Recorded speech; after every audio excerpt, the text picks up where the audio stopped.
ucapan syukur adalah satu kunci sebenarnya saudara.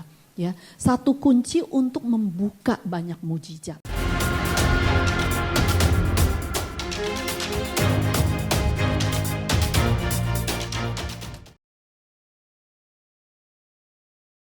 Hari ini saya mau kita sama-sama, saya nggak tahu apakah saudara masih ingat kita ini ada di tahun apa, tahun Ibrani apa ya, kita ada di tahun 5784 saudara. Di mana di tahun yang berbicara tentang pintu. Ya, adakah saudara yang mengerti tentang kita ada di dalam tahun Ibrani 5784? Ada yang tahu? Ya, sudah lupa? Ya, kita sebenarnya kalendernya Ibrani itu hampir sama dengan kalendernya sepupu kita ya. Mereka melihat bulan ya, jadi bisa berbeda-beda. Tapi kebanyakan dimulainya tuh antara September sama Oktober. Ya, kita mulai di 5784 itu di 15 September yang lalu. Ya, dan akan berakhir di Oktober tanggal 2 nanti. Ya, jadi Oktober tanggal 2 jam matahari terbenam, kita akan masuk ke dalam tahun yang baru, yaitu 5785. Dan saya hari ini mau kita merenungkan, ya, mereview kembali. Ya, memikirkan kembali apa sih yang Tuhan sudah lakukan. Kalau kita tahu kenapa kita bukan orang Yahudi, ya, kenapa kita harus ikuti pertanggalan orang Yahudi? Karena kenapa? Karena Tuhan tuh punya rencana masing-masing di setiap tahun.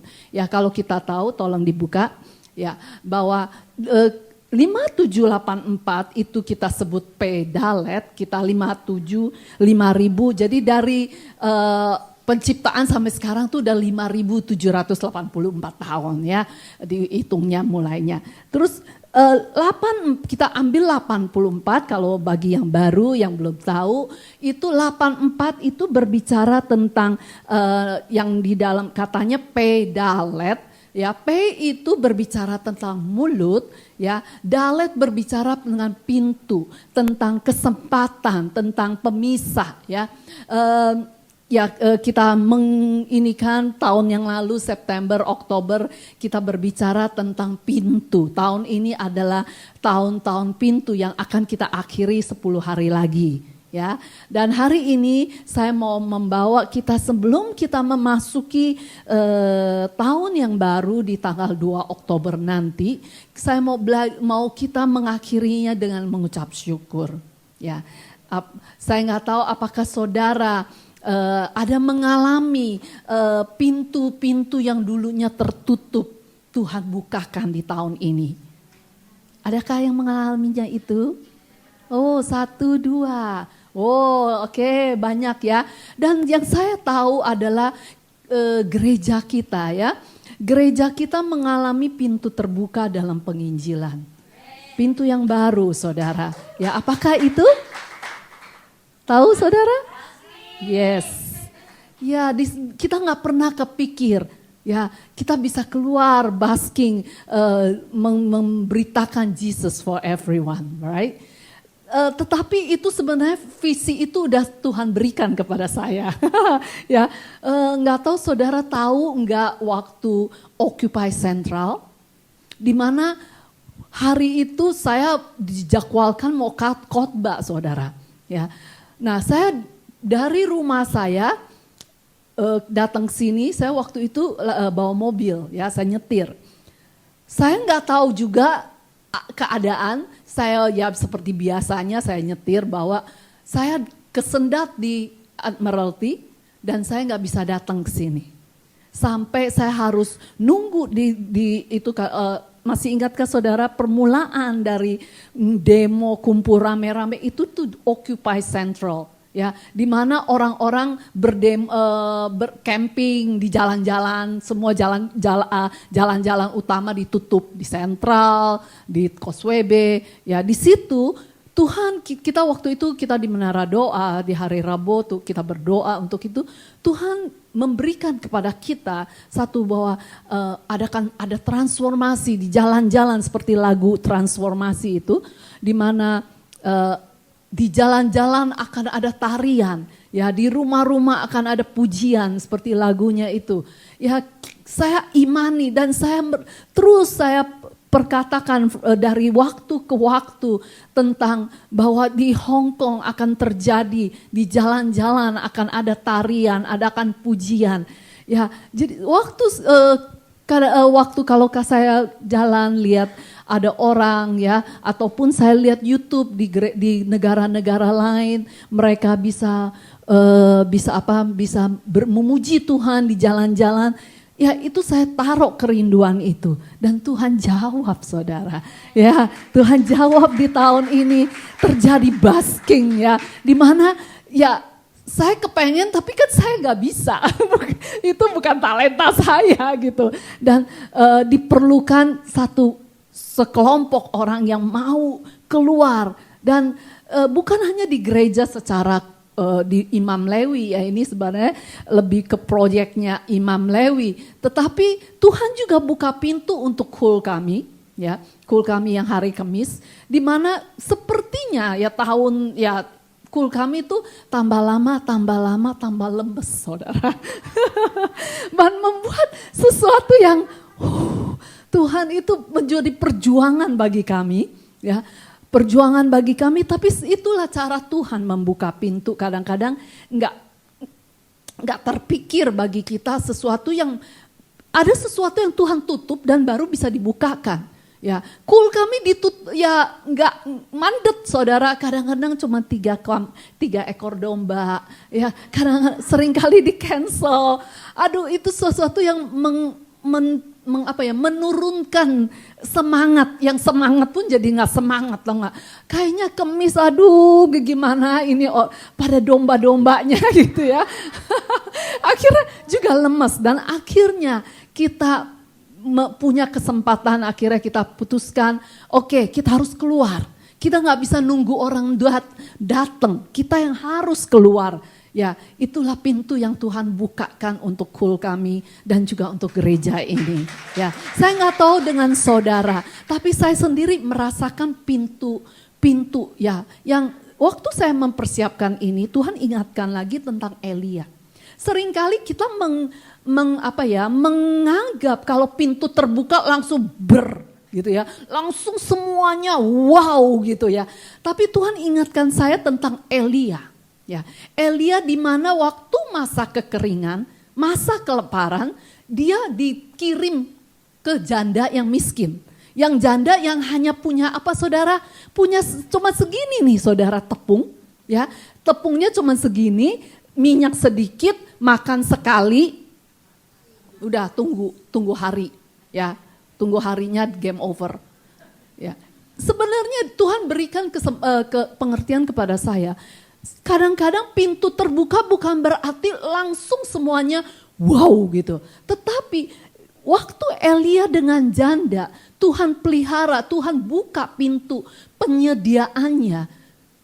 Tepung yang segini ya nggak habis-habis selama 3,5 tahun ya. Saya nggak tahu di Alkitab nggak ngomongkan berapa lama mereka hadapi itu, tetapi kurang lebih, kalaupun setengah itu 2 tahun. 2 tahun dengan tepung yang hanya segenggam. Untuk makan berapa orang? 3 orang saudara. Ya, janda anaknya Elia. Itu pintu yang terbuka. Ya, seringkali kita memikirkan kalau pintu terbuka itu sesuatu yang wow, yes kadang-kadang ya.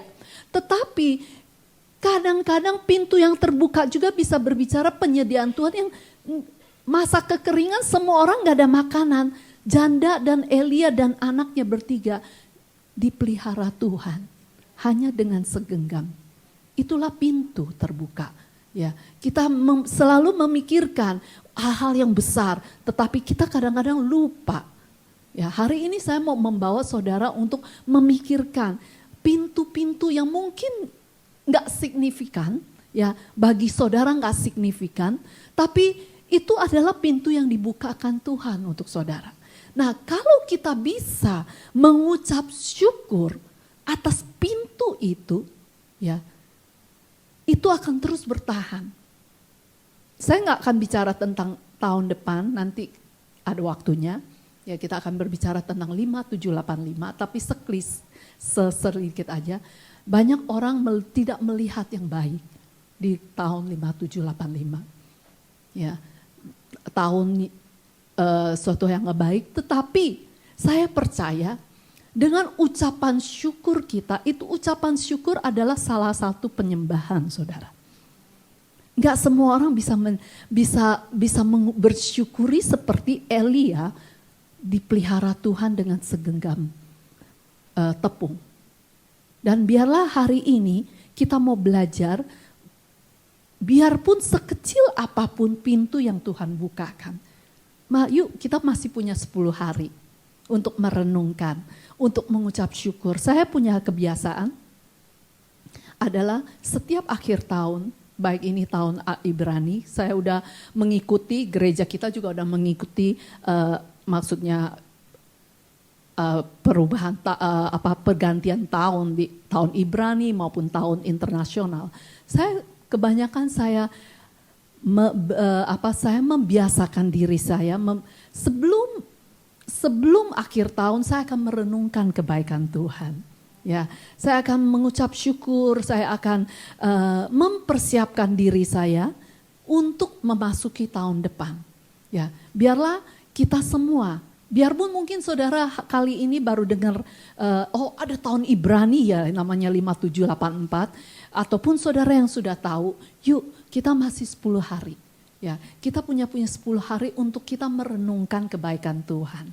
Ya, biarlah kita akhiri tahun ini, ya, kalau saudara nggak menemukan, coba minta Roh Kudus. Roh Kudus tolong saya dong, untuk saya ingat-ingat, ya, ingat-ingat kebaikan Tuhan di tahun 5784 ini, supaya saya bisa mengucap syukur, supaya saya bisa mengakhiri tahun ini dengan ucapan syukur. Karena ucapan syukur adalah satu kunci sebenarnya saudara. Ya, satu kunci untuk membuka banyak mujizat. Yuk kita baca sama-sama ya, Efesus 5 ayat 20 katakan, ucaplah syukur senantiasa atas segala sesuatu dalam nama Tuhan kita Yesus Kristus kepada Allah dan Bapa kita. Di sini dikatakan ucaplah syukur senantiasa. Senantiasa. Jadi senantiasa tuh berbicara tentang apa sih? Selalu, bukan? Ya, selalu. Mungkin kita hanya mengucap syukur kalau hal-hal yang besar terjadi, wow kita, aduh Tuhan terima kasih. Tetapi yang kecil, kita kadang-kadang kelupaan untuk mengucap syukur. Yuk kita belajar selalu mengucap syukur, ya, senantiasa mengucap syukur. Ya, ini adalah satu sisi, satu rupa dari penyembahan yang adalah yang Tuhan inginkan untuk setiap kita mengucap syukur. Ya, nah di ayat berikutnya di 1 Tesalonika juga dikatakan, apa saudara kita baca sama-sama? Mengucap syukurlah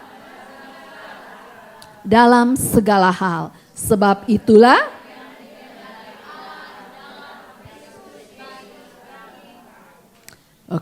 jadi dalam segala hal, ya, bukan kita mengucap syukur untuk saya terima kasih Tuhan saya dibohongin orang. No. Ya, tetapi di dalam segala hal dikatakan di sini artinya biarpun kita mungkin ditipu orang, kita bisa mengucap syukur, saudara. Dalam arti kita bisa mengucap syukur karena Tuhan masih melindungi saya bisa mengetahuinya dan saya bisa menyetopnya. Ya, ada orang-orang yang ditipu orang dan tidak tahu. Dan itu bertahun-tahun, berpuluh-puluh tahun, dia merasa gak ditipu. Dan kalau orang luar lihat, dia ditipu orang. Jadi kalau kita bisa tahu kita ditipu, Itu kita boleh bersyukur, bukan karena uang kita hilang, kita Tuhan terima kasih Tuhan ada yang curi uang saya, tidak. Tapi kita bersyukur Tuhan singkapkan, Tuhan bukakan, Tuhan membuat kita sadar. Karena ada orang yang ditipu pun gak sadar dan terus ditipu. Benar saudara, ini satu kejadian yang saya tangani, ya udah 30 tahun mungkin. Tetapi dia gak merasa dia ditipu. Nah kita yang nyadarin dia yang sepertinya saya yang jadi orang jahat gitu ya. Tetapi itu kenyataan. Jadi kalau Tuhan bilang mengucap syukurlah dalam segala hal, kita bisa mengambil hal yang baik di dalam ketidakbaikan kita. Ya, seperti misalnya ditipu. Ya, seperti mungkin Tuhan izinkan kita mengalami hal-hal yang gak baik.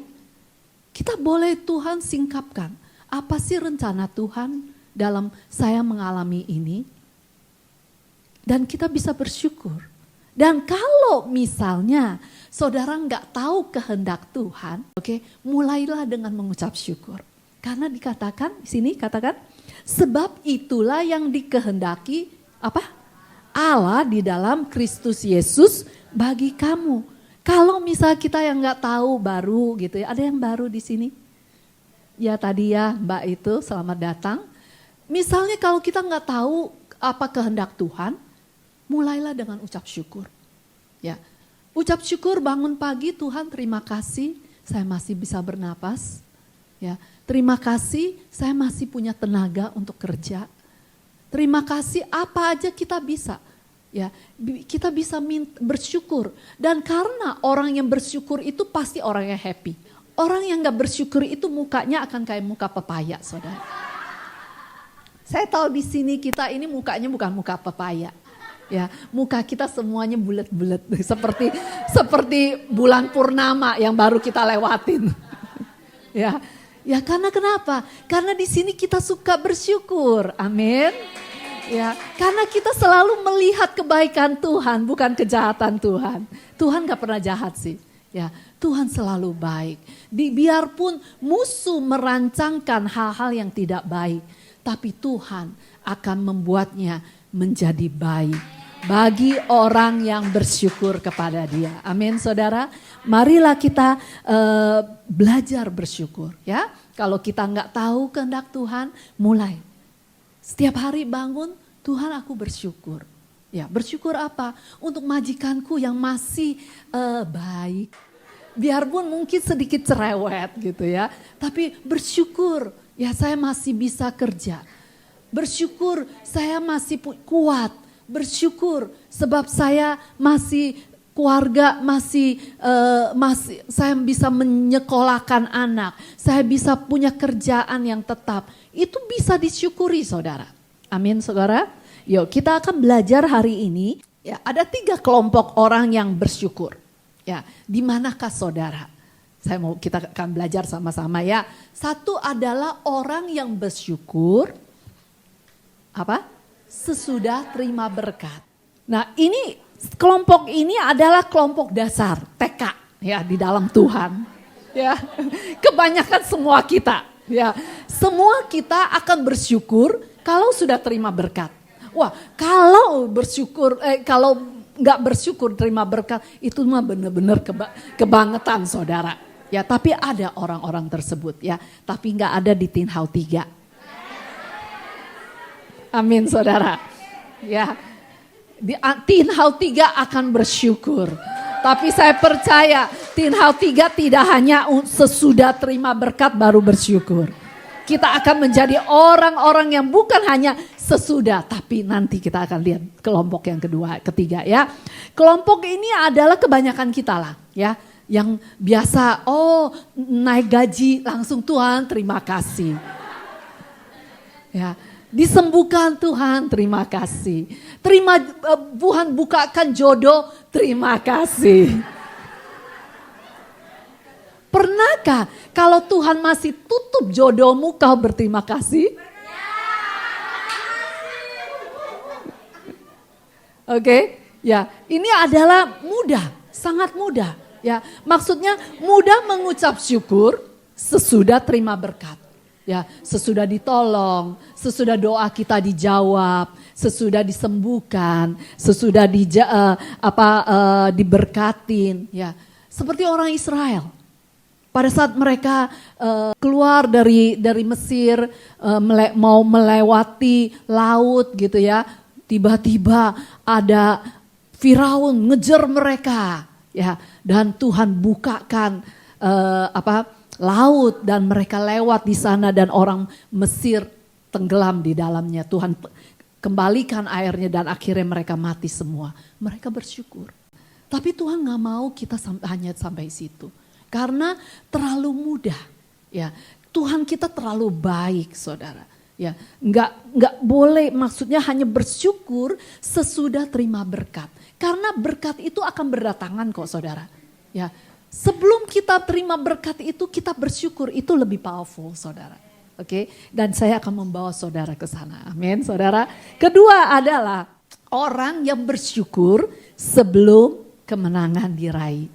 Adakah di sini saya temukan orang-orang itu? Amin. Ya, inilah kelompok yang dengan iman berkata, Tuhan, aku tahu ada tantangan di depan. Aku percaya bahwa Engkau akan memberiku kemenangan. Inilah kelompok kedua yang akan selalu bersyukur sebelum kemenangan diraih. Ya. Nah, kita contohnya, ya, contohnya adalah Tuhan Yesus. Yuk kita baca sama-sama. Tuhan Yesus katakan, yuk 1, 2, 3.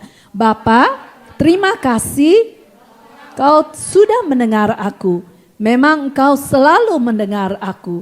Tetapi aku mengatakan ini demi orang-orang yang sedang berdiri di sini, supaya mereka bahwa Engkaulah yang mengutus aku. Kemudian ia berseru, Lazarus keluarlah. Lalu keluarlah Lazarus. Di sini kita lihat contoh Tuhan Yesus. Ya, di mana dia sebelum dia memanggil Lazarus, Lazarus itu kalau yang nggak tahu, Lazarus itu udah mati 4 hari. Ya, 4 hari dikubur, sudah bau, sudah busuk. Ya, dia sebelum Tuhan Yesus memanggil Lazarus, dia berdoa dulu. Dia mengucap syukur dulu, mengucap syukur bahwa Tuhan mendengar dia dan Lazarus nanti akan bangkit. Nah, ini adalah sesuatu yang kita perlu tingkatkan iman kita. Oke, kita jangan hanya mengucap syukur sesudah kemenangan, sesudah berkat, sesudah ditolong, sesudah dijawab. Tapi biarlah kita mengucap syukur sebelum. Ya, saya punya satu pengalaman, ya mungkin saudara pernah dengar, yaitu saya pernah ke Israel waktu nggak tahu pertama kali atau kedua kali. Ya, saya lupa. Tetapi waktu itu saya sebelum ke Israel saya berdoa, saya minta kesembuhan. Ya, karena dulu itu saya punya satu sakit lah ya, yaitu saya punya syaraf di sini ya, di sini sampai turun ke bawah. Yaitu di mana kalau saya capek atau angkat barang berat gitu, saya akan merasa kayak seperti orang lumpuh. Ya, di mana saya kalau duduk, kalau lagi sakitnya datang, saya duduk, saya nggak bisa bangun. Kaki ini nggak punya tenaga, nggak bisa berdiri. Dan sakitnya tuh sakit sekali gitu. Sehingga saya berdoa, saya minta kesembuhan. Saya minta sama Tuhan, Tuhan saya minta waktu saya ngejebur ke Jordan, sungai Yordan, ya saya minta kesembuhan. Nah, waktu itu saya pergi sendiri dengan teman-teman maksudnya satu keluarga besar, saya ikut sendiri. Sedangkan suami atau anak nggak ikut gitu. Jadi saya sendiri, saya tinggal dalam satu kamar dengan ya keluarga itu gitu, salah seorangnya. Nah, waktu sesudah dijebur 7 kali, kita akan 7 kali di Sungai Yordan, pulang saya malam tidur, ini saya sakitnya saudara sampai sakit sampai saya nggak bisa bergerak. Saya cuma bisa duduk, ya bergerak sedikit aja sudah sakit. Malam itu saya katakan, Tuhan terima kasih untuk kesembuhan. Terima kasih Tuhan, saya cuma mengucap syukur. Saya cuma mengucap syukur sampai saya nggak tahu, saya ketiduran ya, sampai besok pagi. Besok pagi ya bangun, terus makan pagi, terus naik ke bis. Saya nggak inget, saya udah lupa bahwa semalam itu sakitnya begitu dahsyatnya, saya sampai kepikir kalau saya nggak bisa jalan, saya gimana ya?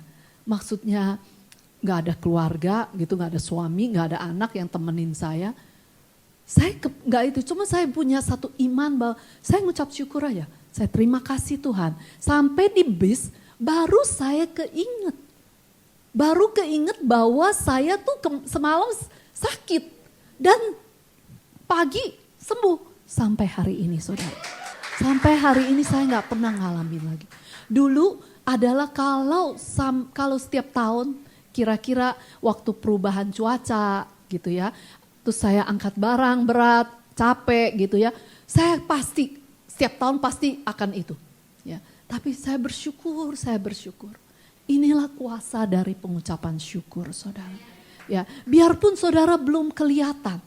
Ya, malah saya ngejebur tapi tambah sakit. Saudara bukannya sembuh tapi sakit. Sakitnya lebih gak pernah ngalamin seperti sakit itu. Tapi ucapan syukur saya. Kadang-kadang Tuhan mau melihat kita. Ya, biarlah kita belajar. Jangan hanya bersyukur sesudah terima berkat. Tapi biarlah kita bersyukur sebelum terima berkat. Kelompok ini adalah kelompok orang yang punya iman. Karena apa? Karena mengenal Tuhannya. Iman itu bukan timbul, ya firman Tuhan katakan iman timbul dari pendengaran dari firman Tuhan. Ya, kita dari firman Tuhan dan kita juga perlu mengenal Tuhan kita. Dalam kita mengenal Tuhan kita bisa gampang bersyukur, saudara. Ya, bersyukur karena kita tahu Dia pasti akan menjawab, Dia pasti akan memberi kemenangan, Dia pasti akan memberi kesembuhan, Dia pasti akan menyediakan. Ya, kalau saya mau bagikan berapa banyak kesaksian tentang ucapan syukur ini, ya. Saudara gak usah pulang. Tapi saya mau belajar menginikan kita semua. Untuk kita jangan hanya bersyukur pada saat kemenangan. Ya, itu tingkat dasar. Itu tingkat TK kerohanian. Kita harus naik kelas. Ya, naik kelas dalam arti kita sebelum kita lihat, sebelum kita mengalami kemenangan, sebelum kita mengalami penyediaan Tuhan, kita boleh bersyukur. Karena di dalam ucapan syukur kita ada kuasa. Tuhan melihat kok anak ini sakit sampai gak bisa gerak, sampai hanya diem begini, gak bisa bangun, ya gak bisa tidur. Saya cuma duduk begitu, tetapi dia bisa mengucap syukur. Ya, sampai tertidur dan besok pagi saya lupa, sampai saya ingat-ingat ada di bus. Ya, ingat bus, oh iya kok gak sakit ya? Dan sembuh sampai hari ini. Saya merindukan setiap kita, ya bisa seperti itu, mengalami kebaikan Tuhan. Karena Tuhan kita tuh baik saudara. Tuhan kita sungguh baik, Dia pasti menyediakan, Dia pasti ya di tahun-tahun ini saya juga merasakan penyediaan Tuhan. Penyediaan Tuhan bukan seperti yang saya ngomong, langsung brek, tapi di dalam seperti Elia, ya di dalam segenggam tepung pun Dia menyediakan untuk Elia. Kita bisa bersyukur untuk itu saudara. Amin saudara. Dan kelompok ketiga adalah kelompok yang iman itu perlu lagi lebih tinggi lagi, yaitu bersyukur di tengah-tengah pertarungan. Enggak gampang. Ya saya tahu gak gampang bersyukur di tengah-tengah pertarungan. Gak gampang bersyukur di tengah-tengah sengitnya pertempuran. Sengitnya ditekan, sakitnya itu gak gampang. Tetapi orang-orang yang mengenal Tuhannya akan bersyukur. Karena dia tahu Tuhan akan bela. Tuhan pasti akan memberi kemenangan. cuman tinggal tunggu waktunya. Kemenangan itu cuma tinggal tunggu waktunya, sekarang atau 10 tahun mendatang. Sekarang atau 5 menit kemudian. Sekarang atau setahun kemudian. Kalau 10 tahun. Ya, Abraham 25 tahun kemudian. Ya, tapi bersyukur. Karena kita tahu Tuhan kita tuh gak pernah ingkar janji. Tuhan kita nggak pernah berfirman dan dia tidak melakukan. Amin saudara. Ya ini adalah kelompok yang paling imannya paling ya, yang dia sudah mengenal siapa Tuhannya. Dia yang orang-orang yang tahu bahwa Tuhannya itu Tuhan yang sangat amat baik. Amin. Begitu yang tadi saya ngomong juga seperti Elia. Elia di mana dia dipelihara Tuhan. Ya, nah ada contoh di sini adalah satu, kita lihat yuk, kita sama-sama lihat Daniel, yaitu di Daniel 6 di firman Allah yang hidup katakan, ketika Daniel mendengar mengenai hal itu, ia pulang dan berlutut di rumahnya di kamar atas. Kamar itu mempunyai jendela yang terbuka menghadap Yerusalem. Daniel tetap berdoa dan mengucap syukur kepada Allahnya 3 kali sehari sebagaimana kebiasaannya. Di sini kita lihat bahwa Daniel itu orang-orang yang nyiri kepada Daniel, kalau saudara tahu ceritanya, di mana mereka mau menjatuhkan Daniel. Oke, mereka tidak menemukan sesuatu yang bisa menjatuhkan Daniel selain dari ibadahnya. Sehingga mereka karena iri, mereka mau menjatuhkan Daniel, mereka menghasut raja, ya, Raja Darius waktu itu untuk membuat satu undang-undang peraturan selama 30 hari ke depan, ya kalau nggak salah 30 hari ya. Nggak boleh ada satu orang pun yang berdoa atau memohon kepada Allah, ya Allah kecil, Allah gede, Allah sedang ataupun raja, selain raja, ya, ya itu kalau ia akan dimasukkan ke lubang singa. Nah kita lihat Daniel, dia nggak peduli tuh, dia nggak peduli peraturan. Kita lihat ya, ketika Daniel mendengar, jadi Daniel tahu apa enggak? Tahu ya, dia tahu banget bahwa konsekuensinya kalau dia berdoa, tetap beribadah, ya dia akan punya kemungkinan, ya kalau ditangkap akan masuk ke lubang singa. Tetapi kita lihat dia tetap melakukannya. Ya, dia tetap ini ya konsekuensinya memang dia masuk lubang singa saudara. Tapi dari lubang singa itu kita lihat Tuhan, pembelaan Tuhan. Karena dia tahu Tuhannya. Bahkan teman-temannya sekalipun bilang, kalaupun Allah yang kami sembah tidak menolong kami gak akan menyembah Allah lain. Wow, keren banget saudara. Ya, iman yang keren banget.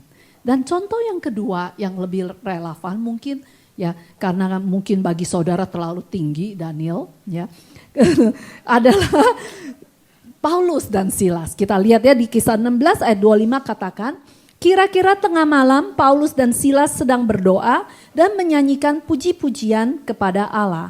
Orang-orang tahanan yang lainnya pun sedang mendengar mereka menyanyi. Kita tahu di sini di kisah ini adalah Paulus sama Silas masuk penjara saudara. Masuk penjara karena kenapa ya?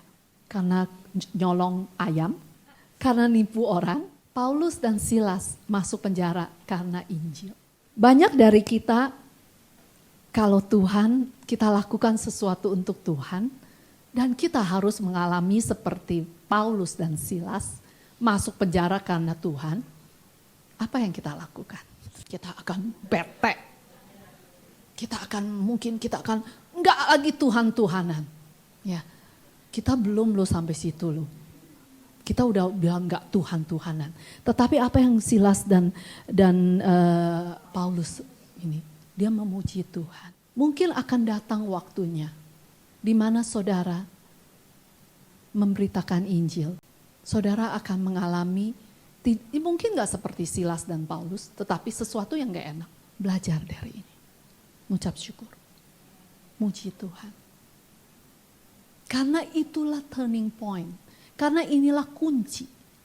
Kunci waktu kita mengucap syukur dalam keadaan gak enak pun, kita mengucap syukur. Kunci itu untuk membuka pintu, saudara. Ya, kita lihat ternyata ya, waktu mereka memuji-muji Tuhan, mereka nggak akan ada kesempatan untuk memberitakan Injil di dalam penjara kalau nggak masuk penjara. Sekali lagi ulang. Mereka tidak akan menginjil ke orang-orang di penjara kalau mereka tidak masuk penjara. You want Jesus for everyone? Yes. Tahu jawabannya? Karena mereka masuk penjara. Tuhan sebenarnya sedang membukakan pintu untuk mereka. Dan Paulus tahu itu. Paulus tidak menyalahkan Tuhan. Paulus tidak diam langsung, gak ada lagi Tuhan-Tuhanan. Tapi Paulus tetap memuji Tuhan. Paulus tetap menyembah Tuhan. Bahkan lebih keras lagi. Hasilnya, semua orang di penjara mendengar Tuhan. Dengan ajaibnya, waktu dia memuji-muji Tuhan, rantai-rantainya copot sendiri, saudara. Dan orang-orang melihat dan percaya. Itulah Jesus for everyone, saudara. Amin. Kalau kita mau tahu kunci itu, mengucap syukur sebelum ataupun di tengah-tengah sengitnya pertarungan. Itulah kunci. Jangan salahkan Tuhan. Karena Tuhan kita terlalu baik. Tuhan kita bukan hanya baik untuk saya. Bukan hanya untuk kakak-kakak rohani. Bukan hanya untuk orang-orang yang imannya yang setinggi langit. Enggak. Tuhan baik untuk setiap orang. Katakan, Tuhan baik kepada saya. Biarpun engkau suka mungkin harus hadapi penjara. Dari ucap syukurlah kau membuka pintu penjara. Luar biasa ya. Ya, ada 3. Biar kita enggak apa-apa. Pertama, mengucap syukur waktu kemenangan diraih. Oke. Itu a good starting point. Ya. Tapi jangan berhenti hanya waktu berkat diterima, kesembuhan diterima, semuanya baik baru mengucap syukur. Tapi naik lagi tingkat dong, saudara. Amin. Kita sekolah juga naik kelas ya, saudara ya. Saudara nggak akan selama-lamanya di TK melulu ya. Ya, kalau enggak kalau anakmu selalu 10 tahun di TK, saudara nggak usah sekolahin aja, uangnya untuk saya aja. Nggak ada orang tua yang mau anaknya 10 tahun, 20 tahun tetap di TK. Aduh lucu, kamu tinggal aja deh di TK seumur hidupmu. Ibu akan nyekolahkan kamu. Ada? Nggak ada. Begitu juga Tuhan kita. Oke, nggak apa-apa. Pertama, ucap syukur waktu berkat. Kedua, sebelum kemenangan, sebelum berkat keluar, maksudnya termanifestasi, ayo belajar mengucap syukur dulu. Ya, mengucap syukur. Ketiga, di tengah-tengah sengitnya pertarunganmu, ucap syukur terus. Ya, ucap syukur. Siapa yang sedang lagi di tengah-tengah pertarungan, sengitnya pertarungan? Adakah di sini? 1, 2, 3, banyak. Oke, mengucap syukur terus. Amin, saudara. Ucap syukur terus. Sampai kau lihat segala rantai-rantai yang mengikat engkau, segala rantai yang mengikat kakimu akan lepas karena engkau percaya Tuhan lebih daripada keadaanmu. Amin, saudara. Ya, kita akan belajar dengan cepat 3 sikap orang percaya terhadap mengucap syukur. 1, ada yang sama sekali gak pernah bersyukur. Oh, saya berharap jangan deh ya, saudara. Kedua, bersyukur dengan membandingkan orang lain. Seperti orang Farisi dengan pemungut cukai. Dia bilang, Tuhan aku bersyukur aku gak seperti dia. Ada, saudara. Ya, tapi itu sikap yang gak mulia. Itu sikap yang Tuhan gak mau. Ketiga adalah bersyukur dari dasar hati yang tulus. Ya, ada 10 orang kusta disembuhkan Tuhan. Tapi satu, hanya satu. 1/10 saudara, ya 1/10 persembahan, ya 1/10. Hanya satu yang datang kucuk ke Tuhan, bilang Tuhan terima kasih. Dan orang itu pun bukan orang Israel. Maksudnya orang Israel adalah kita semua yang percaya. Biarlah kita enggak begitu saudara. Kita adalah orang-orang yang akan pada saat Tuhan tolong kita sekecil apapun, kita mau mensyukuri. Sebelum Tuhan tolong pun kita akan mensyukuri. Selagi kita di dalam sengitnya pertempuran, kita pun akan mengucap syukur. Amin saudara. Hari ini kita belajar gampang sekali mengucap syukur. Ada orang yang bisa mengucap syukur? Gampang kan? Tetapi gak gampang dilakukan. Ya, banyak kali kita gampang waktu berkat. Undian harapan, 1 miliar, 2 miliar datang. Wah Tuhan terima kasih. Cuma terima kasih udah gitu kabur, hilang. Tapi biarlah kita belajar sebelum ataupun di tengah-tengah sengitnya. Kita belajar mengucap syukur. Amin.